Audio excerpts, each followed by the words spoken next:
Inside the Arena is presented by Snoqualmie Casino and Hotel, Seattle's closest sportsbook. Welcome to Inside the Arena, your source for everything off the ice, off the court, and outside the field of play. With your hosts, KOMO Sports Director Niko and KOMO Senior Reporter Chris Daniels. The hardest working man in local sports, Niko Tamurian. Hey, what's up? Hi, how are you? I'm good. Anything going on this time of year? You know, in theory, a couple months from now would be the busiest time, right? October, if the Mariners are in the playoffs, the Kraken, the Seahawks, all that sort of thing. But August, underratingly busy, and it's always a fun time in Seattle sports. And that's why we do this show. Yes, because we like to talk about everything going off the field, off the ice, off the court as well, besides everything. I mean, the Seahawks, the Mariners, the Sounders, the Storm, the rain, all in full swing right now too. Yeah, that's the thing. It's a lot, but it's great. And the best part about it is there's always some sort of positive story coming out with each team. There's always something fun. There's always some great thing. And of course, we'll talk about that in one of our favorite segments. Yes, Four Corners. Look at that for a segue. It's like we've done this show before. A couple times. What we like, what's good, what's bad, off the court, off the ice, off the field of play. Niko, what's good this week? I loved every second of Ichiro's Hall of Fame speech. Yes. I thought it was perfect, and how fitting for a player like Ichiro, right? Who just carried himself the right way on and off the field. He revoked the invitation for dinner for the one voter who didn't put him in, which still kind of grinds my gears a little bit. But no, and he had some beautiful things to say about Seattle. For kids coming up in the game. I just thought it was as perfect as a Hall of Fame speech that I've ever seen. So congrats to Ichiro. Cool for the Mariners to be in that spotlight. At one point, Ichiro thanked John Stanton, Jerry DiPoto, and Kevin Martinez are good buddies. So he touched them all, as we do on the Four Corners, but it was really special to see all that. I thought Larry Stone had a good column coming out of retirement to talk about his speech, and just the story on Ichiro was the attention to detail that he had over the years, starting in 2001 and watching game tapes and stretching and playing with his cleats and all of that. And you saw the attention to detail in that Hall of Fame speech, speaking in his second language of English and absolutely nailing it, nailing the jokes, the invitation being revoked, the Rick Riz impersonation. That was great. Yeah. It reminded me watching it just how special that time was in Seattle with those 2001 Mariners when they were the hottest ticket in town. Sure. For several years between the mid to late 90s and the early 2000s. It was tough to find Mariners tickets. Ichiro was a big part of that. Ichiro brought a ton of tourism to Seattle. And oh, by the way, it felt like a Chamber of Commerce or Seattle Sports Commission ad when he said, "I love Seattle and Seattle will be my home." And oh, by the way, I failed to mention Beth Knox from the Seattle Sports Commission coming up later on in this show. Yeah, I thought that's what you were getting at. Yeah, no, I loved it.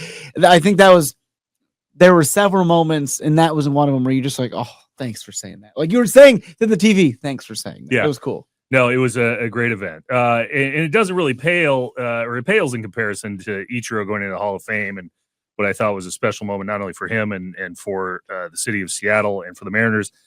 There seems to be some movement on the Pac-12 front, which is one of the things we like to talk about on this show in terms of expansion and TV deals.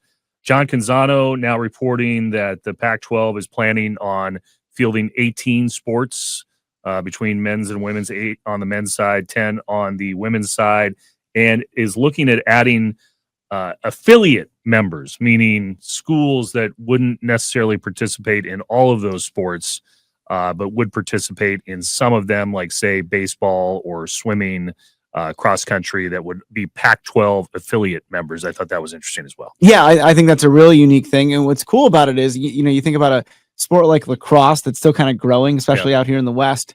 There are schools that are trying to play it that are, in the Big 12 and things like that. You can give them a home, give us a taste of the old Pac-12 a little bit.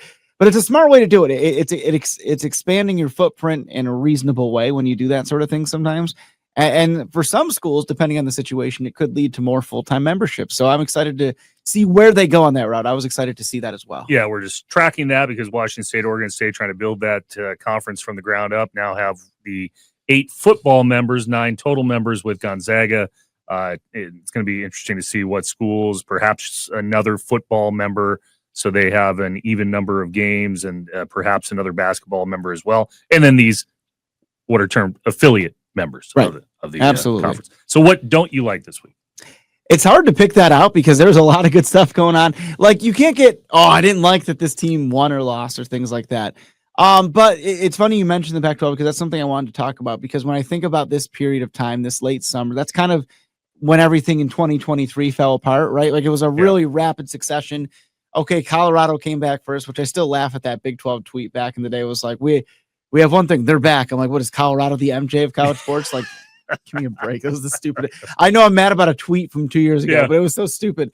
But no, like, I'm reminded as we get to this week, like the Huskies are opening practice, the Cougs, all that stuff, that this was that week when everything sort of, for lack of a better term, blew up in 2023. And overnight, really, the Huskies in Oregon went to the Big Ten. Then a few days later, of course, the Four Corner schools going to the Big 12. And it's crazy. Like, I say it was only 2 years ago because obviously it feels like just yesterday we had that league intact, but it also feels like so much has happened since then. Yeah. Whether you're talking about results on the field, but probably most especially the turnover in all of those front offices and athletic departments and whatever you want to call it. So it's not anything specific. It's just I'm reminded when we have this week right here, which is the launch of college football practices across the country. This is when everything kind of went the heck a couple years ago. And it makes me sad. Yeah, I think people in this region are going to be sad about some of the regional rivalries, Washington, Stanford, Washington, California, not happening on a yearly basis. USC not coming to town every other year. UCLA, same thing. Although the Big Ten schedule may allow that at a certain point, but Arizona State, all those games for so long, for so many decades, going away. And and then you throw in NIL, and now there's an executive order from the president. It's just, as you said last week, the Wild West. It is crazy how quickly everything's just been flipped over. Well, the thing I will say as we round third heading to home, this news, and Niko, you flagged it, the NFL is in talks to acquire a stake in ESPN. This is according to The Athletic, now multiple reports, that ESPN, the NFL would buy perhaps a 10% stake in ESPN, and then ESPN would buy the NFL Network and Red Zone. Right. I'm not, at least on the surface, not thrilled about that for the consumer, because if ESPN was to buy the very popular Red Zone, that means they could put it under their umbrella with their new streaming service and charge a certain amount of money. It could also be a good thing because you could end up paying perhaps less for the NFL and for Red Zone. But when these kind of consolidations happen in the media world, it's not necessarily the best news for the consumer. No, and like you said, it remains to be seen. I could, in this day where ESPN's really trying to launch their Plus brand, right?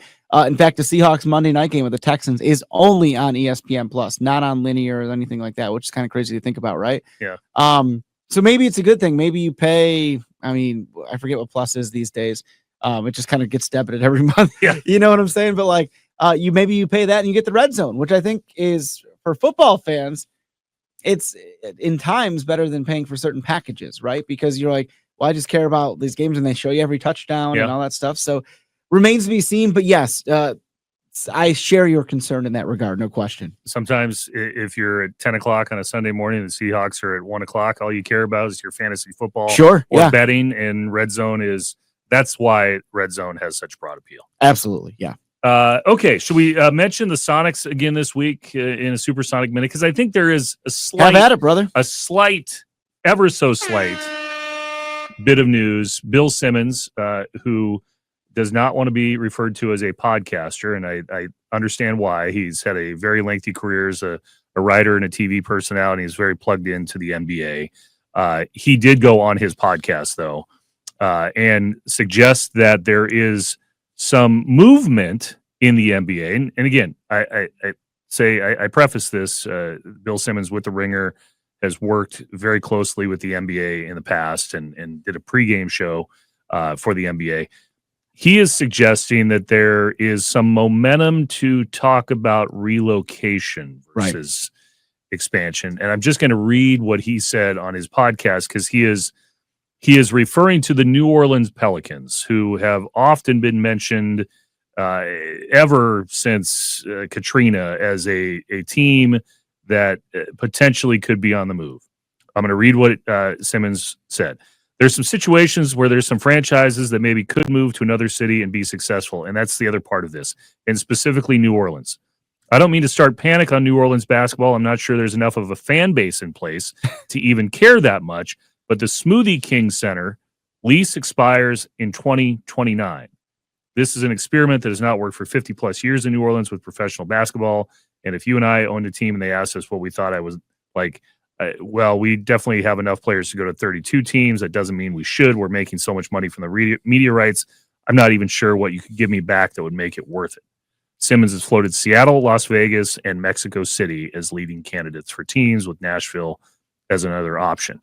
And he goes on to say, and it's a pretty lengthy segment in his podcast, I look at the situation like New Orleans. I don't know what the team is worth in its current state. I don't know what it's worth playing in the Smoothie King, playing in a market that clearly has not responded to basketball in the same way of these other markets. If somebody bought them and just moved them to Seattle and paid everybody relocation fees, and then you didn't have to split your media rights, that seems like where this is headed.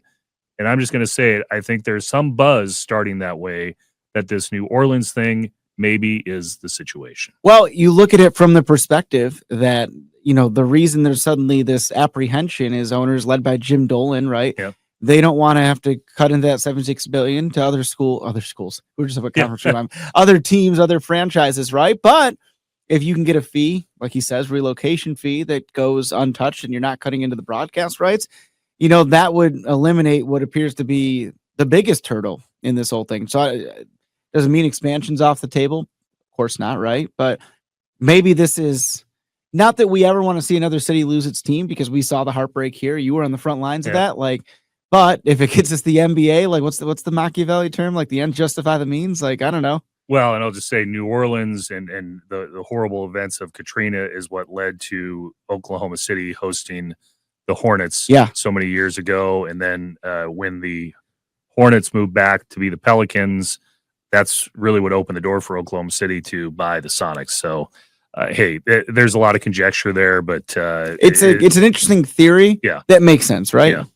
Well, let's talk about what's real and what's happening in Seattle. That's because there's always so much going on in Seattle. Yeah, Beth Knox with the Seattle Sports Commission as part of a regular feature here on Inside the Arena. We love it. Is going to stop by the show to talk about what has happened during a very busy summer and what is to come as we look forward to the World Cup in 2026 and a bunch of other stuff going on. She's going to go inside the arena right after this break.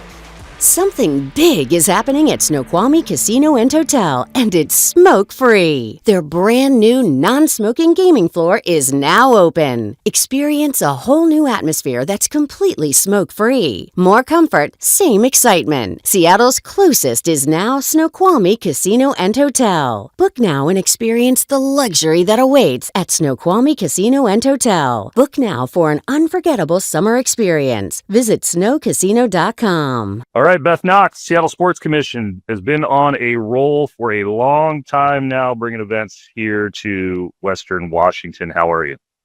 I'm awesome, Chris. It's nice to see you. Good to be back on the show. It's nice to see you. Friend of the program, you like to say sometime. I'm honored. How has the summer been for you? There's been a lot of stuff going on here in June, July, August. Yeah, so much for vacation time in Seattle in the summer. It's been busy, especially this past month. The Seattle Sports Commission has a charitable foundation, and it has been especially active this summer. That foundation is really all about providing equitable access to youth sports so that kids from any community can enjoy the benefits of play.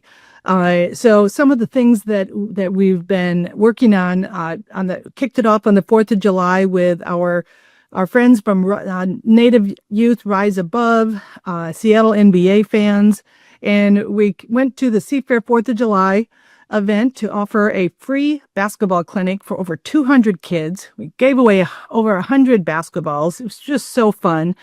And then just a couple of weeks later, when AUSL was in town for their Seattle series, we did a youth softball clinic in partnership with UW softball, AUSL, and the Mariners Care Foundation.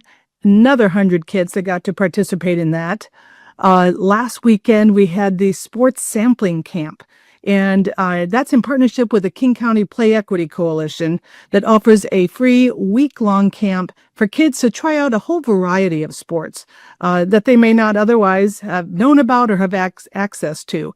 So they played things like flag football and ultimate frisbee and rugby, and they even, this was fun, they even brought in rowing machines to the park, so they got to try out rowing machines. So getting to experiment with all of those sports and do it with all of our professional sports teams. A number of athletes came out to help coach them in these different sports. A lot of our neighborhood organizations that were involved. Really a lot of good volunteer effort to give these kids just a unique and great experience. And then just this weekend coming up, we have the RBI West Regional Tournament. This is one of my, I love this, the purpose behind this tournament. RBI in this case stands for Reviving Baseball in Inner Cities, and it's through MLB. And these are programs that where the baseball programs and softball compete for a chance to go and play at the RBI World Series in Florida. So this is the West Regional Tournament. So we have 6 Western states plus Washington. And so a lot of folks came into town for this, and these kids get to be part of a great tournament and hopefully go on to the World Series tournament. So really lots of fun things happening for kids in our community. Not to mention all of the other sporting events that all took place in July. I mentioned AUSL, Athletes Unlimited Softball League, did a 3-game series at Husky Stadium and Baseball Stadium. Boy, what a spectacular event that was. The weather was pristine, and there's, as you well know, Chris, there's nothing better than looking out over Lake Washington while you're watching great softball. And it was fun to have Sis Bates and Bailey Klingler back competing against each other. Really fun softball that took place there. And then, you guys have talked a lot about the FIFA Club World Cup. That was a big success, had 6 matches here in Seattle. The ability to host these international fans, and boy, they just bring a very different energy to our city that was just incredible to be part of. But it was also a nice way for us to kind of exercise some of our muscles around executing on a big event like that. So just implementing like our transportation plan and working with the security agencies that will be involved next summer for World Cup. All of that helps our planning and preparation for what's going to be the biggest event on the planet next summer. So, and then the last thing I'll mention in that range was, and again, I know you all talked about this, but the groundbreaking of Memorial Stadium, that is a really big deal for us. Not only to have a world-class community stadium right here in the center of downtown. For us, we love the opportunity that's going to bring to bid on future events that are looking for a place that is the right appropriate size for them. So lots of opportunity ahead to put some cool sporting events in Memorial Stadium.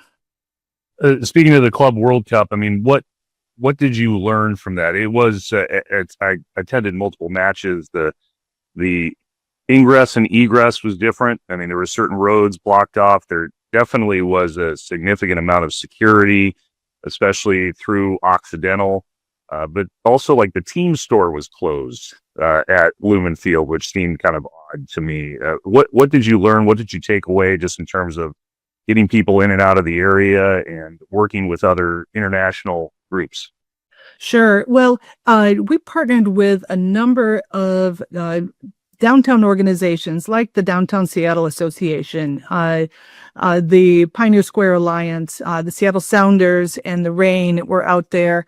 A variety of groups that brought activations into the not only Pioneer Square but also Westlake Park, Seattle Center. We partnered with Sound Transit, who had activations at the stations.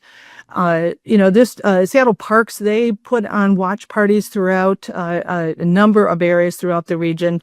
And, so it was interesting to learn how the traffic flow took place. What I loved to see was so many locals involved in participating downtown. So they were there for those activations. They were enjoying the beer gardens, enjoying the concerts in Occidental Park after the matches. And what we did learn, though, was a lot of these international fan groups were meeting up in those parks in downtown areas. And it was great. There's no problem with that. But that was something for us to be aware of. And how do we manage traffic flow and that crowd management? So just some good, interesting takeaways. Like I said, I was really pleased with how many people participated and enjoyed those activations. And we learned, you'll appreciate this, the energy was markedly different if we didn't have a beer garden. So note to self, beer gardens definitely bring some new energy. But overall, it taught us a little bit about how FIFA communicates, how we can work more closely with them. There will certainly be FIFA merchandise locations during the matches next summer. We don't have specifics on that, but that's just another example of where we can communicate better. Even if we can't control what their decisions are, we can manage how we communicate that out to the public. So those are some of the takeaways. Meaning the Taylor Swift style merch booths that are outside the stadium. Yes. Yeah. I'm interested if you've heard anything about hotel occupancy. I went to the River Plate Inter Milan match, which was just fantastic atmosphere inside Lumen Field. I think it might have been the best of any of those games that I attended, better than the Sounders games, with the River Plate fans that were waving the flags the entire time. And then leaving the stadium to walk a couple of blocks in Pioneer Square, they were both talking back and forth to each other in Italian and Spanish. And I was like, I'm not in Seattle anymore. Right. This feels truly international. Any data on how many people actually came to the area just from maybe overseas or outside the country to attend those matches? Yeah. So I have some details. Certainly the attendance. We're waiting on some of that data from FIFA, but we do know that we averaged 97% occupancy Tuesday through Thursday, not only with the Club World Cup, but we also had some concerts in town, so that certainly helped. And it really, the Seattle market was actually very strong. It was second only behind New York City for the top 25 markets during that time frame that Club World Cup was in town. So it was certainly an impact, and we know it will only increase next summer. And you mentioned Memorial Stadium and the official groundbreaking there. Can you start putting together bids, start looking at things that incorporate Memorial Stadium into a potential package? Yeah, absolutely. We have some events and or even potentially teams that have been eagerly waiting for this construction to begin. So knowing that construction will be complete in summer of 2027 is really a helpful timeline for us so that we can begin the bid process and begin planning for this. So a lot of that is underway, and like I said, they've been waiting in anticipation for this to happen. So it's fun to be able to start to put it in motion. You didn't mention the Seawolves, but I know you're talking about the Seawolves. They aren't hiding it. They're waiting for Memorial Stadium to get online. There's actually others, Chris, like the Premier Lacrosse League. is one that has been ready to come back to our region, and they need the right venue, right size venue to play their tournaments in, and perhaps in the future bring an actual team to the Seattle region to have its home here.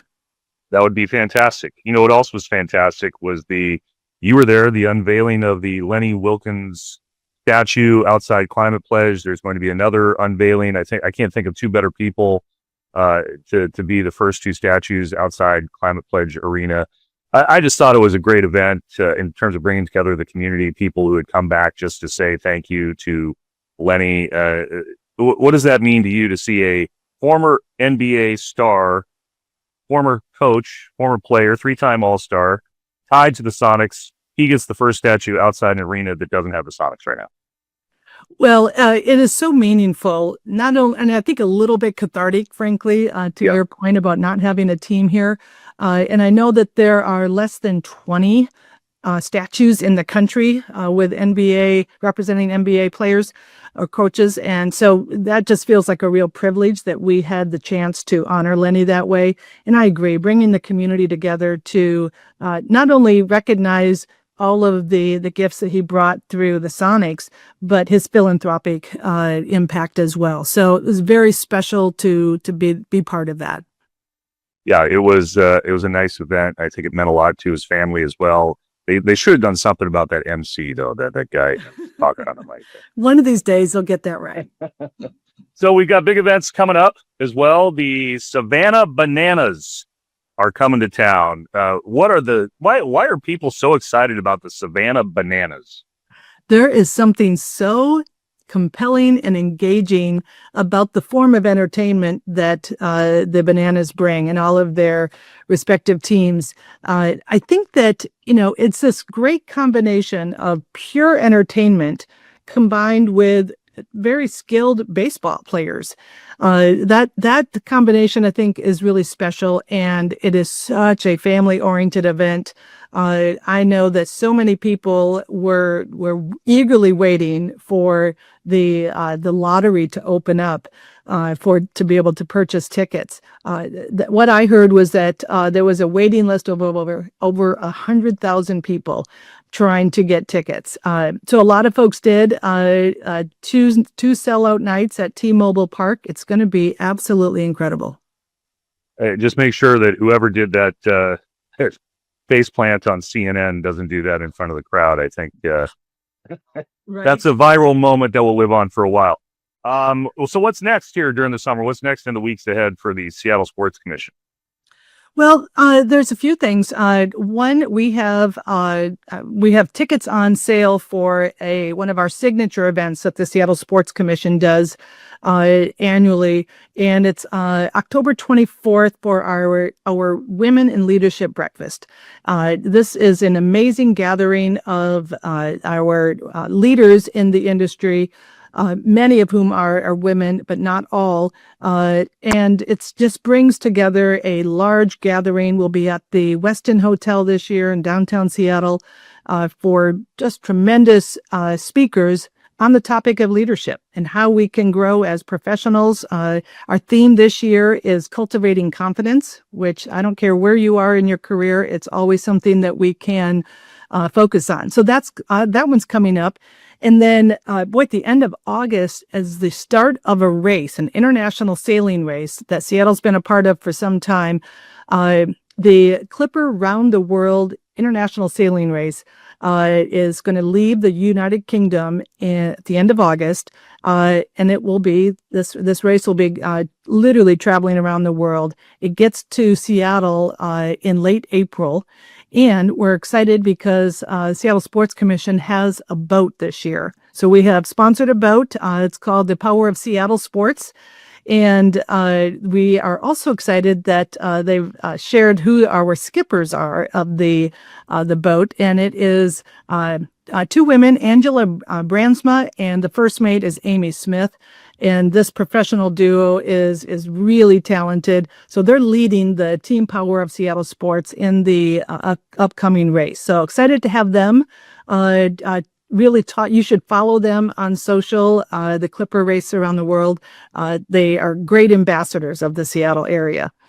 And then the last thing coming up is our for 2026 World Cup, where the Seattle Sports Commission is putting together a playbook on watch parties. So we did this for Club World Cup. Some of the rules and requirements will be different for 26 World Cup. So that playbook will be coming out this fall. Visit Seattle is putting out a playbook on branding, what you can use in promoting World Cup, what you can't. And then the Seattle Chamber of Commerce is putting out a third playbook around small business readiness. So lots of anticipation for next summer's World Cup. Lots of stuff to talk about. We'll continue the conversation in the weeks ahead. Beth Knox, thank you. My pleasure. So one of the things I wasn't expecting Beth to talk about there, the Savannah Bananas. Oh, there you go. I mean, I was talking to somebody the other day about trying to buy tickets to their games. Oh, you can't. And it was like sold out in a matter of minutes. I had no idea. I have not been on the banana train. I think it's highly entertaining. And even a baseball fan, I think you enjoy it. It's going to be a really cool thing to see. And Yeah. you know what else is going to be cool to see? What's that? Our next couple of shows. Oh, absolutely. Yeah, we've got some fun stuff. We're taking a look at our best of, right? Yep. That'll be a good time. And so we're going to talk more about that in the weeks to come. But should we let our guy close? Be the closer? That's one of the best of right there. The best of entrances and exits in the podcast world, thanks to David Lee. You've been listening to Inside the Arena with Niko and Chris. Please subscribe on your favorite platform. Until next time. Inside the Arena was presented by Snoqualmie Casino and Hotel, Seattle's closest sports book.